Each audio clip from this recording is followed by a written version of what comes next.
വെള്ളായിയപ്പൻ യാത്ര പുറപ്പെടുമ്പോൾ വീട്ടിൽ നിന്നും കൂട്ട നിലവിളി ഉയർന്നു.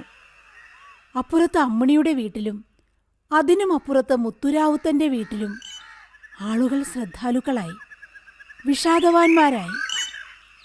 ആ വീടുകൾക്കും അപ്പുറത്ത് പാഴുതറയിലെ 50 ചില്ലാനും കുടിലുകളിൽ അത്രയും ഈ വിഷാദവും സഹാനുഭൂതിയും നിറഞ്ഞു. വെള്ളായപ്പൻ കണ്ണൂരിലേക്ക് പോവുകയാണ്. വെള്ളായപ്പൻ്റെ കൂടെ തീവണ്ടി കയറാൻ പണമുണ്ടായിരുന്നെങ്കിൽ അമ്മിണിയേടത്തിയും മുത്തുവണ്ണനും നാഗേലച്ചനും കോമ്പിപ്പൂശാരിയും പിന്നെ പാഴുതറയിലുള്ളവരത്രയും തന്നെ കണ്ണൂരിലേക്ക് പോകുമായിരുന്നു. കണ്ണൂരിലേക്കുള്ള തീവണ്ടി യാത്ര പാഴുതറ എന്ന ഗ്രാമത്തിനു വേണ്ടിയായിരുന്നു.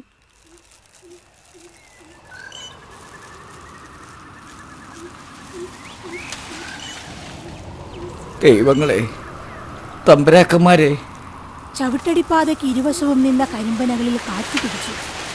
ഒറ്റകളിൽ കാറ്റിരമ്പുന്നത് വെള്ളായപ്പനന്ന് ആദ്യമായി അപരിചിതമായി തോന്നി. പനമ്പട്ടകൾ സംസാരിക്കുന്നത് പോലെ, പനമ്പട്ടകളിൽ ഊട്ടുദൈവങ്ങളും കാരണവന്മാരും സംസാരിക്കുന്നത് പോലെ. തുവർത്തിൽ കെട്ടിയ പൊതിച്ചോറിന്റെ കഞ്ഞി നനവ് കയ്യിൽ തട്ടി. തന്റെ കോടച്ചി ഈ പൊതിച്ചോറ് കെട്ടുമ്പോൾ അതിലേക്ക് ഒരുപാട് കണ്ണീർ വീഴ്ത്തിയിരിക്കണം. വെള്ളായി, മരക്കാരെ, മരക്കാരെ, ഞാൻ നിങ്ങൾക്ക് 15 ഉറുപ്പിക കടം വീട്ടാനുണ്ട്. അല്ല, 15 ഉറുപ്പികയും 4 അണയും. വെള്ളായി, ഈ യാത്രയിൽ അതിനെക്കുറിച്ച് ഓർക്കരുത്. മരക്കാരെ, ഇനിയൊരിക്കലും എനിക്കത് വീട്ടാൻ കഴിയുന്നതല്ല. വീടാത്ത കടങ്ങൾ പടച്ചവൻ്റെ സൂക്ഷിപ്പുകളാണ്. അത് അങ്ങനെ തന്നെ ഇരിക്കട്ടെ. എൻ്റെ ഉള്ളു പൊട്ടുന്നു, എൻ്റെ പ്രാണൻ പിടയുന്നു. പടച്ചവൻ തുണയ്ക്കട്ടെ, മുത്തുനബി തുണയ്ക്കട്ടെ, നിന്റെയും എൻ്റെയും ദൈവങ്ങൾ തുണയ്ക്കട്ടെ. കരിമ്പനപ്പട്ടകളിലെ കാറ്റ് ദൈവസാന്ദ്രമായി. കുട്ടിയസൻ മാപ്പിളയെ വിട്ടുകൊണ്ട് വെള്ളായപ്പൻ യാത്ര തുടർന്നു. ഇനിയും 4 കല്ല് നടക്കണം. വഴിയിൽ പിന്നെയും ഒരഭിമുഖം. നീലി മണ്ണാത്തി. അലക്കിയ തുണികളുടെ കെട്ട് ചുമലിൽ ഞാത്തി എതിരെ വന്ന നീലി വഴിമാറി നിന്നു.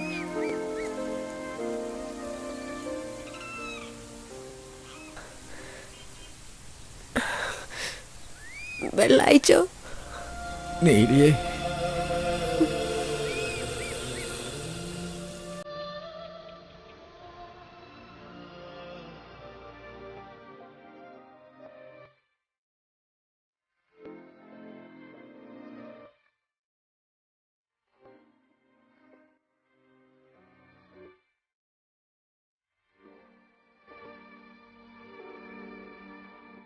ചവിട്ടടിപ്പാത വെട്ടുവഴിയിൽ ചേർന്നു.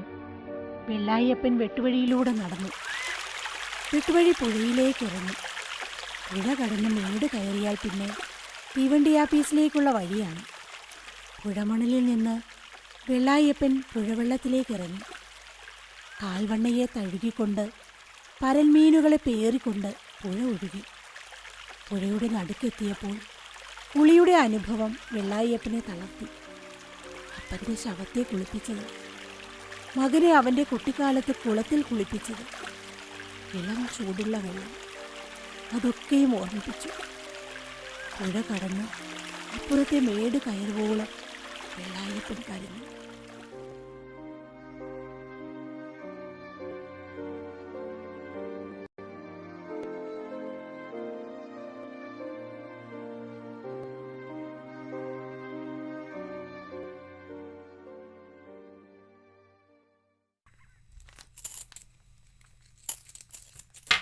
കണ്ണൂര്.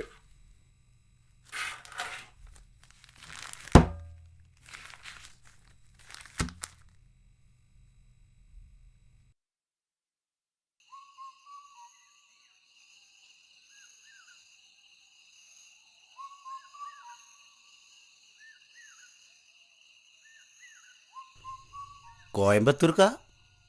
കണ്ണൂർക്ക്. ഞാനും കോയമ്പത്തൂർക്കാണ്.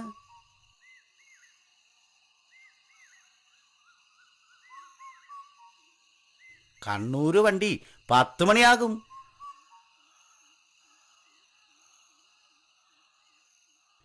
കണ്ണൂരെന്താ പണി? വിജയിച്ചൊന്നുമില്ല. വെറുതെ പുകയാണോ? അപരിചിതന്റെ സംഭാഷണം ഒരു കൊലക്കയറിനെ പോലെ വെള്ളായപ്പന്റെ കഴുത്തിൽ ചുറ്റിമുറുകി. പാഴുതറയുടെ നെടുവരമ്പ് കടന്നാൽ ലോകം മുഴുവൻ അപരിചിതരാണ്. അപരിചിതരുടെ താൽപര്യരഹിതമായ സംഭാഷണം എണ്ണമറ്റ കൊലക്കയറുകളായി. കോയമ്പത്തൂരിലേക്കുള്ള വണ്ടി നേരത്തെ വരികയാൽ ബെഞ്ചിന് സമീപത്തിരുന്ന കാരണവർ എഴുന്നേറ്റുപോയി. വെള്ളായപ്പൻ തനിച്ചായി. ചോറുപൊതി അഴിക്കാൻ തോന്നിയില്ല. തുവർത്തിലൂടെ പുറത്തേക്ക് കുതിർന്ന് അതിൻ്റെ നനവിൽ കൈവച്ചുകൊണ്ട് വെള്ളായപ്പൻ ഇരുന്നു. അങ്ങനെ ഇരുന്നുറങ്ങി.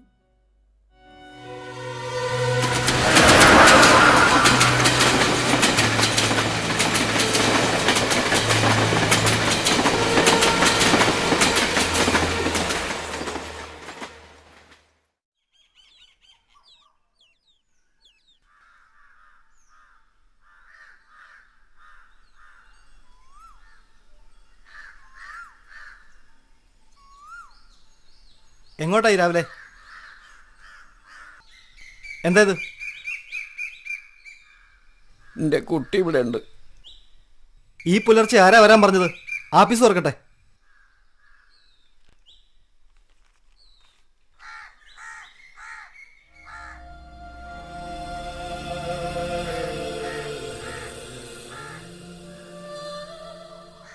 നാളെയാണല്ലേ? എനിക്ക് പിടിയില്ല. കടലാസിൽ എന്താണ് എഴുതി കിടക്കണതാവോ?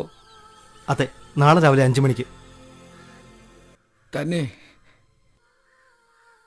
കാർന്നോർ ഇവിടെ ഇരിക്കൂ. ഓ, കാർന്നോർക്ക് ചായ മറ്റോ വേണോ? വേണ്ട.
മകനെ,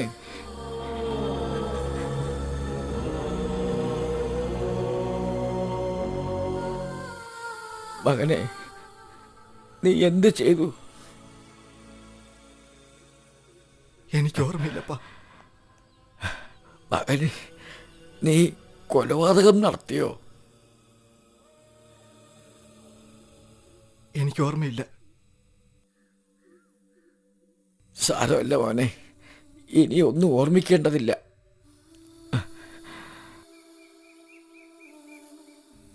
അപ്പൻ എന്റെ വേദന ഓർമ്മിക്കുവോ? അപ്പ എന്നെ തൂക്കിക്കൊല്ലാൻ സമ്മതിക്കല്ലേ? കാർന്നോരെ, പുറത്തു വരൂ, സമയം കഴിഞ്ഞു.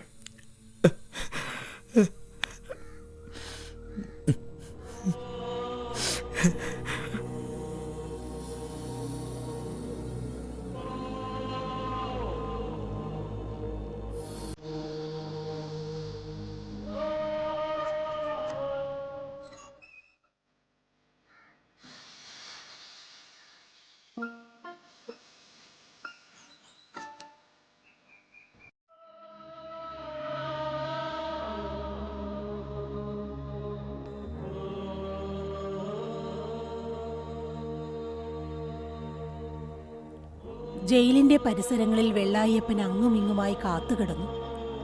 സൂര്യൻ ഉച്ചിയിലെത്തി. നേരം താണു. ഈ രാത്രിയിൽ കണ്ടുണ്ണി ഉറങ്ങുമോ? രാത്രി പിന്നിടുന്നു. മതിലുകൾക്കകത്ത് കണ്ടുണ്ണി ജീവിക്കുന്നു. പുലർച്ചയ്ക്ക് മുമ്പ് കൊമ്പുവിളികൾ മുഴങ്ങുന്നത് വെള്ളായപ്പൻ കേട്ടു. അത് വധശിക്ഷയുടെ ചടങ്ങാണെന്ന് വെള്ളായപ്പൻ അറിഞ്ഞിരുന്നില്ല. രാവിലെ 5 മണിക്കാണെന്നാണ് അവർ പറഞ്ഞിരുന്നത്.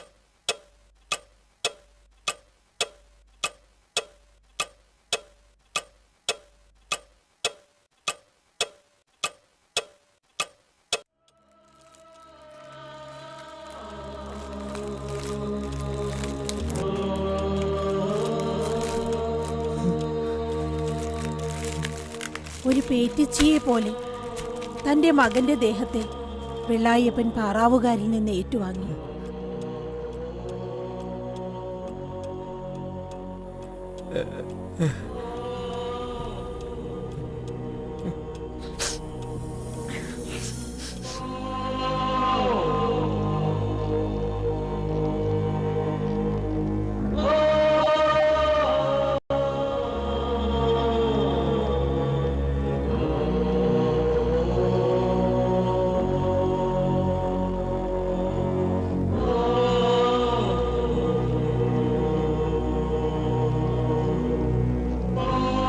കാരണവർക്ക് താല്പര്യമുള്ള പോലെ ശവം സംസ്കരിക്കാം. ശവത്തിന്റെ ചുമതല നിങ്ങളെ ഏൽക്കുന്നില്ലേ? യജമാനെ, എൻ്റെ കയ്യിൽ പണമില്ല.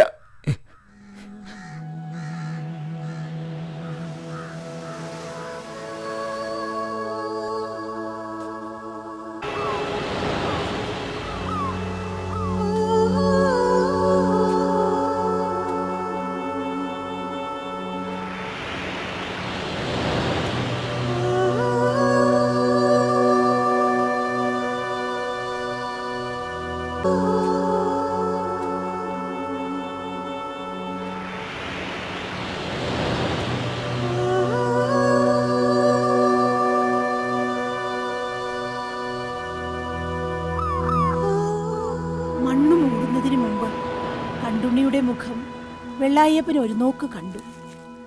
ആ നെറ്റിയിൽ കൈപ്പടം വച്ച് അനുഗ്രഹിച്ചു.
വെള്ളായിയപ്പൻ വെയിലത്ത് അലഞ്ഞു നടന്ന് കടൽപ്പുറത്തെത്തി. ആദ്യമായി കടൽ കാണുകയാണ്.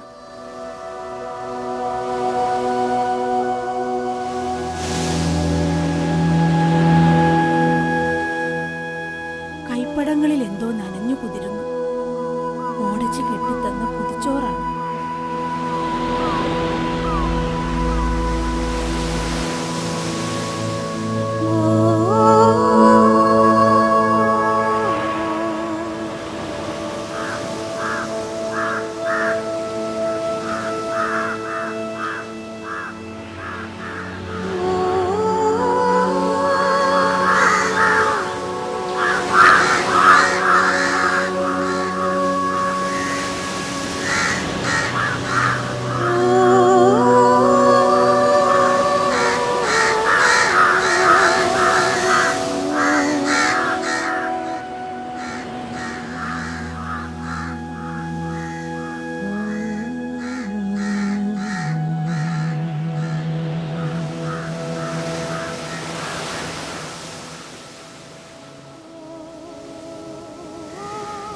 വെയിലിൻ്റെ മുകൾ തട്ടുകളിൽ എവിടെ നിന്നോ പള്ളിക്കാക്കകൾ അന്നം കൊത്താൻ